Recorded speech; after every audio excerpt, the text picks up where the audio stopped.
Olá pessoal, espero que vocês se encontrem bem. Como nós combinamos, eu fiquei de gravar um vídeo para dar uma ajuda extra a vocês na parte de estequiometria. A gente tem sentido uma certa dificuldade na hora da gente compreender e resolver, né, questões relacionadas à estequiometria. Então eu trouxe esse vídeo com um exemplo do caso geral de estequiometria e também um exemplo de pureza, de cálculo de pureza e de rendimento e os conceitos envolvidos nisso, né, para a gente entender o que a gente está fazendo. Então, antes de tudo, colocar duas definições para vocês, que são as duas principais coisas que a gente tem que ter em mente quando a gente vai estudar estequiometria e resolver, né, questões dessa parte da matéria. A lei de Lavoisier, também conhecida como a lei de conservação da massa ou das massas, né, ela postula que a massa total antes de uma reação química é igual à massa total após a reação. Ou seja, a soma das massas dos reagentes tem que ser igual à soma das massas dos produtos, né, de tudo que sobra no fim da reação. Então essa é a lei de conservação das massas. E a lei de Proust, ela também é conhecida como a lei das proporções definidas, e ela afirma que os compostos químicos, né, sempre contêm elementos em proporções fixas por massa, ou em número de mols também. Então, para a gente começar a praticar essas ideias, eu vou trazer primeiro uma reação genérica de um reagente A reagindo com o reagente B, formando um produto C. Tá? E aí a gente tem que o seguinte, ó, se a gente for pensar na lei de Lavoisier, né, de conservação da massa, e eu disser para vocês que a gente tem 30 gramas do reagente A reagindo com 10 gramas do reagente B, qual será a massa do produto C que tem que ser formado? A gente tem que formar 40 gramas. Então vejam que a gente tem 40 gramas de um lado, tá? Do lado dos reagentes, e também 40 gramas do lado dos produtos. Então essa é a lei de conservação da massa, a lei de Lavoisier. Tá? Agora, quando que a gente vai usar a lei das proporções definidas? A gente pode dizer o seguinte, olha, se a gente sabe que quando a gente reage 30 gramas desse reagente A com 10 gramas desse reagente B, a gente forma 40 gramas, tá, do produto C. Se eu perguntar para vocês assim, quanto será que a gente forma de produto C se a gente tiver 60 gramas do reagente A? Olha, eu tinha 30, dobrei para 60. O que será que tem que acontecer aqui no produto C? O produto C também vai dobrar. Então, quanto que a gente vai ter que ter? Dobrar de 40 para 80 gramas, tá? E nessas condições, quanto que eu tenho que ter utilizado, quanto tem que ter reagido do reagente B? Ele também vai dobrar, tá? Então a gente vai ter 20 gramas. Então essa é a lei das proporções definidas. Para confirmar se isso aqui está certinho, a gente pode pensar de novo na lei de Lavoisier e conferir se a massa do lado dos reagentes é igual à massa do lado dos produtos. Então vamos ver, ó. 60 mais 20 gramas, 80 gramas, que é a soma dos reagentes A e B, e eu tenho aqui também 80 gramas do meu produto C. Então isso aqui está certinho, tá bom? Então nessa relação eu já utilizei a lei de Lavoisier e a lei de Proust. Uma outra coisa importante que a gente vai precisar, cálculo de massa molar, tá? Coloquei em destaque aqui para a gente porque isso é importantíssimo. A massa molar é a mesma coisa que a massa de um mol de qualquer substância, tá bom? Então a massa molar de determinada substância será igual à soma das massas molares dos átomos que compõem essa substância. Então, exemplo aqui, ó, calcule a massa molar do H2SO4, tá? E aí os dados dessa questão, essa questão ela já traz aqui as massas molares desses átomos que formam essa molécula de H2SO4, né, que são o hidrogênio, o oxigênio e o enxofre. Em questões que a gente não tenha esses dados, a gente tem que ter acesso à tabela periódica. E essas massas, elas são aquelas mesmas massas que tem lá na tabela periódica. Lembra que a gente tem lá o número atômico e a massa atômica. Aquela massa atômica é a massa de um mol daquele átomo, tá bom? Que são justamente esses dados que a gente está trazendo aqui. Então, nesse tipo de questão, onde esses valores já são dados, a gente não precisa consultar a tabela periódica, tá? E como que a gente calcula isso? Olha, a gente tem a massa do hidrogênio e a gente tem o hidrogênio aqui na nossa fórmula. Só que ele aparece duas vezes, ó, H2SO4. Então, o que a gente vai fazer? Duas vezes a massa do hidrogênio, tá? Isso dá 2. O enxofre, ó, aparece uma vez só. Então, a gente pega a massa do enxofre, né? E faz uma vez a massa do enxofre. Uma vez, porque ele só aparece uma vez, tá bom? Isso aqui vai dar 32 gramas de hidrogênio, né? 2 gramas, lembra sempre de colocar a unidade. E, por fim, o O4. Então, é o oxigênio que tem a massa atômica igual a 16, a massa molar, né? A massa de um mol igual a 16, vezes a quantidade de vezes que ele aparece, que são 4 vezes. Então, eu vou fazer 4 vezes 16, tá? E agora, para calcular a massa, né? 4 vezes 16 dá 64 gramas.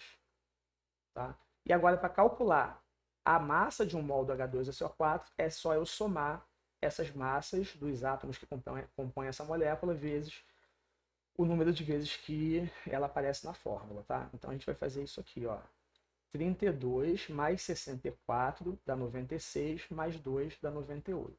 Então, a gente pode dizer que a massa molar do H2SO4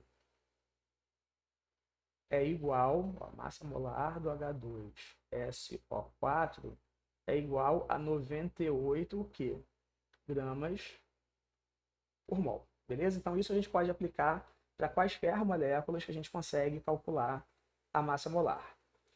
E é isso a gente vai utilizar como ferramenta nos nossos cálculos de estequiometria. Então, o primeiro exemplo para a gente exercitar é essa aqui, olha. Observe a equação química da combustão do metano.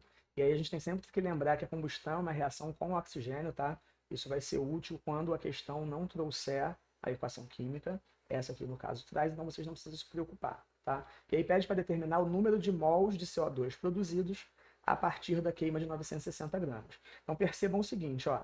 A pergunta é o número de mols de CO2 que vai ser produzido, mas ele dá uma massa de CH4. Então, o que a gente vai ter que fazer? A gente vai ter que estabelecer uma proporção em número de mols, mas a gente vai ter que transformar essa massa de CH4 para número de mols para a gente conseguir estabelecer essa proporção. E aí é por isso que é útil o que a gente viu no último slide, que é a gente conseguir transformar a massa em número de mols e vice-versa, dependendo do que a gente esteja precisando, tá bom?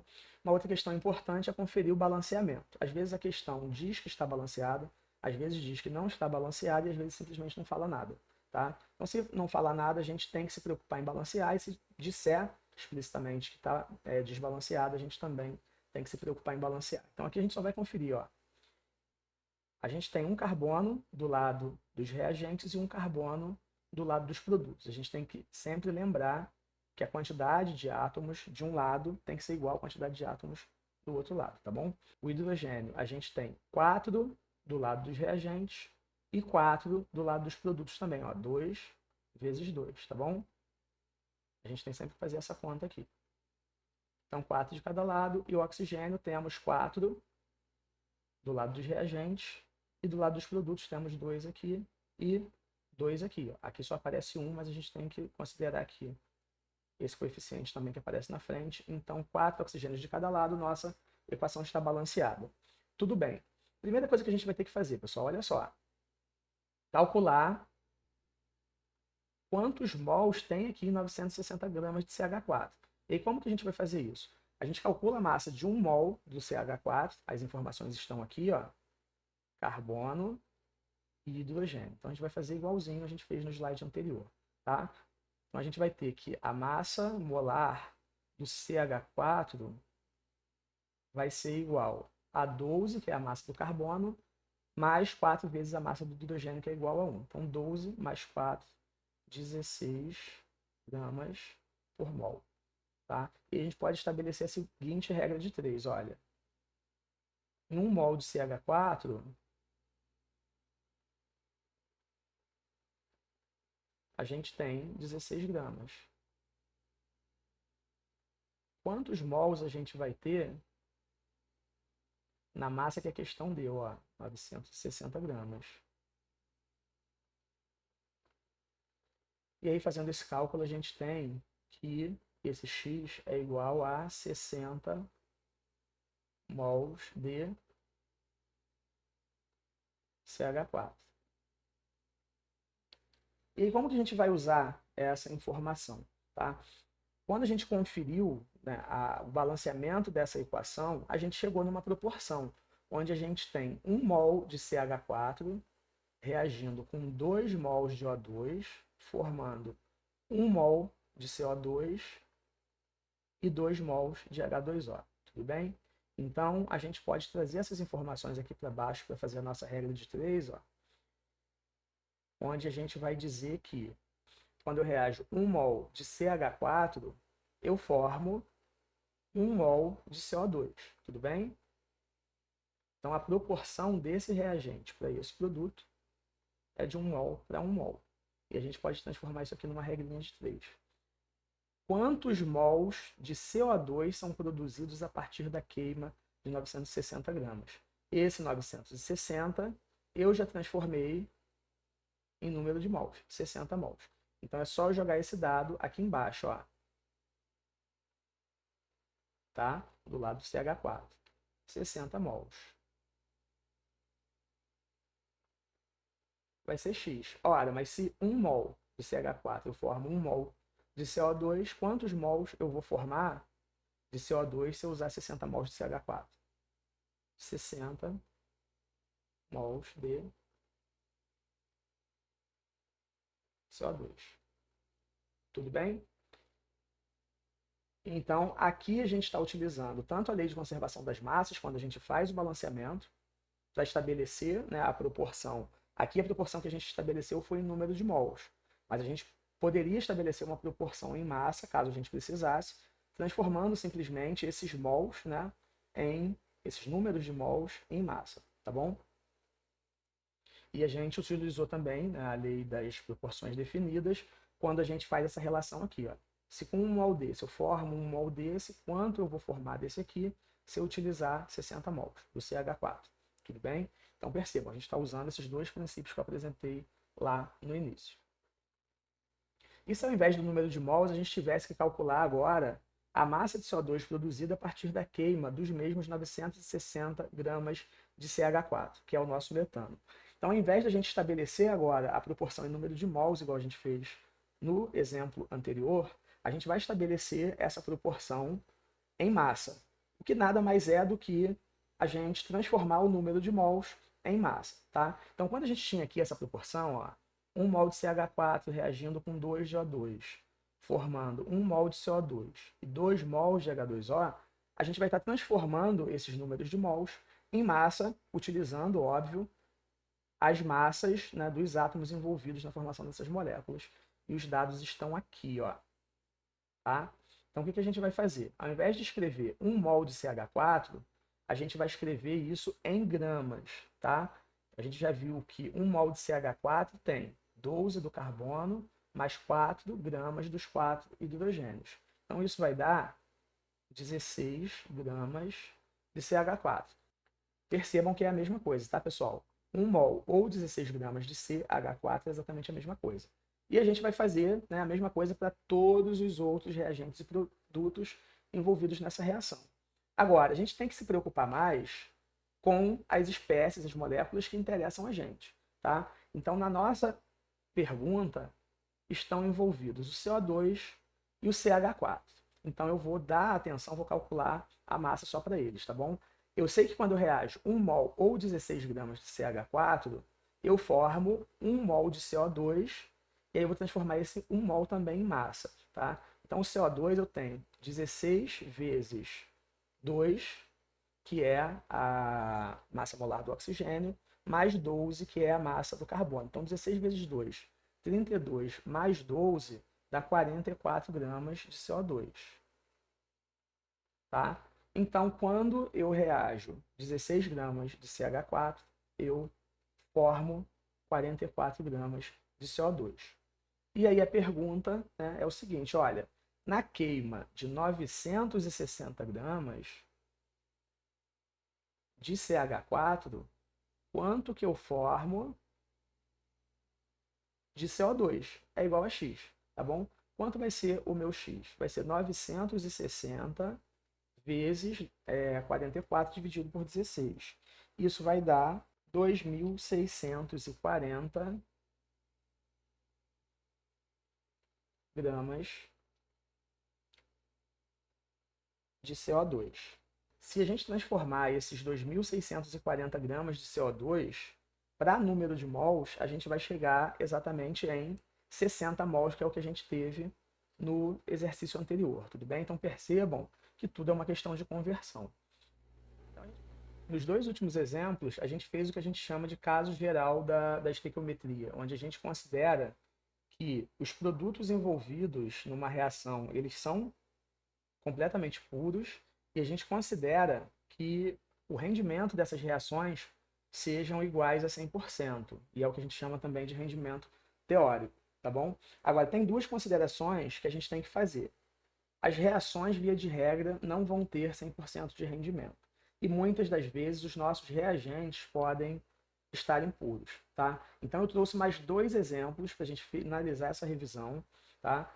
Considerando, primeiro, essa mesma reação que a gente está vendo, mas caso o rendimento dela não seja igual a 100%, tá? E aí no próximo slide tem um exemplo também, considerando que um dos reagentes não vai ter 100% de pureza, para vocês saberem o que fazer nas questões que envolvem rendimento e pureza, tá bom? Então vamos lá. E se o rendimento da reação não for igual a 100%? Nesse caso, a gente tem que fazer uma regra de 3, considerando a massa que seria esperada, né? Lembrando lá da proporção, né, da lei de Proust, né, das proporções definidas. Então a gente considera essa quantidade que seria esperada, que é o nosso rendimento teórico, como sendo 100%, para calcular a massa obtida em relação ao percentual do rendimento dado pela questão. Tá? Então a gente vai ter uma regrinha de 3. Se a minha reação fosse 100%, eu ia ter uma determinada massa. Qual massa eu vou ter caso eu tenha um valor qualquer, né, de rendimento percentual? Tá? Então coloquei aqui a mesma reação que a gente viu nos exemplos anteriores, mas agora dizendo o seguinte, olha, calcule a massa de CO2 produzida a partir da queima dos mesmos 960 gramas de metano, mas agora considerando um rendimento igual a 80%. Tá? Então vamos repetir os dados, né, da questão anterior, onde a gente viu que se a gente reagir 16 gramas de metano, a gente forma 44 gramas de CO2. E aí, utilizando essa proporção, a gente chegou à conclusão que se a gente utilizar 960 gramas do CH4, a gente vai formar uma quantidade de CO2 igual a 2.640 gramas. Tudo bem, esse aqui, 2.640 gramas, é o meu rendimento teórico, é o meu 100%. Quanto que eu vou formar se o meu rendimento for apenas de 80%? É só eu fazer uma outra regrinha de 3, pessoal. Olha, o meu rendimento teórico, que é igual a 2.640 gramas, ele é igual a 100%. Quanto vai ser formado se essa reação tiver um rendimento igual a 80%? Tá? Então, eu vou fazer 80 vezes 2.640 dividido por 100, que é igual a 2.112 gramas. Tá? Então, X igual a 2.112 gramas de CO2. E é só isso, tá? Então a gente calcula o rendimento teórico, que é o nosso 100%, e faz uma regrinha de 3 aplicando o percentual do rendimento da reação. E uma outra coisa que pode acontecer é se a pureza de um dos reagentes não for igual a 100%, tá?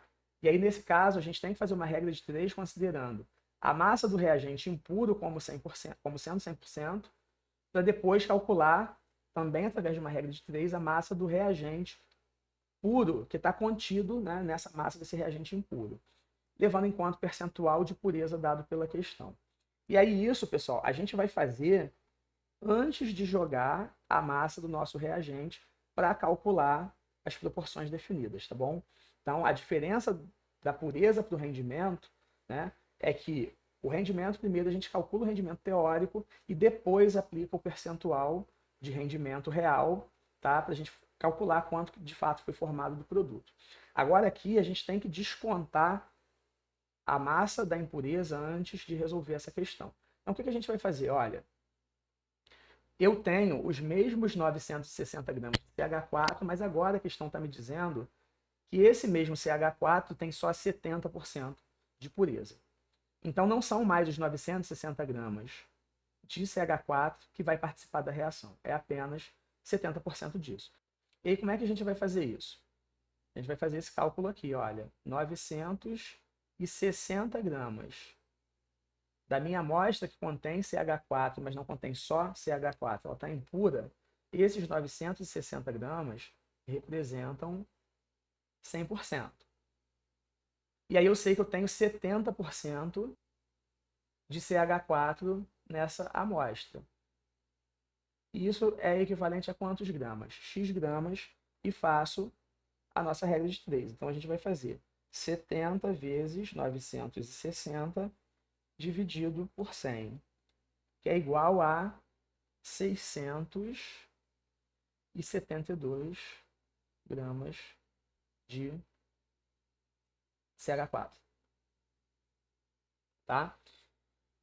E aí ele pergunta, olha, calcula a massa de CO2 produzida. Então a nossa questão não está resolvida ainda. A gente só calculou a quantidade de CH4 que vai participar dessa reação, tá bom? Então a gente vai ter aquela mesma proporção em massa, olha, 16 gramas desse formando 44 gramas desse. Se eu tiver 672 gramas de CH4, quanto eu vou formar do meu CO2? Só mais uma regrinha de 3, tá? Então eu pego esse meu 672 gramas vezes 44 gramas de CO2 dividido por 16 gramas de CH4. Isso vai ser igual a 1.848 gramas de CO2. Obviamente, pessoal, as questões que vocês vão ter que resolver, vocês resolvem sem calculadora. Então, são cálculos mais simples de fazer que vocês conseguem fazer sem calculadora, tá bom? Mas a ideia é essa, tá? Então, nesse vídeo, a gente conseguiu revisar, né, a ideia de estequiometria, cálculo de massa molar, o caso geral das questões de estequiometria e esses casos específicos envolvendo o rendimento de uma reação e a pureza dos reagentes. Espero que isso ajude vocês, resolvam os exercícios da apostila, a lista de revisão, que vocês vão bem nessa prova, tá bom? Bons estudos e até a próxima.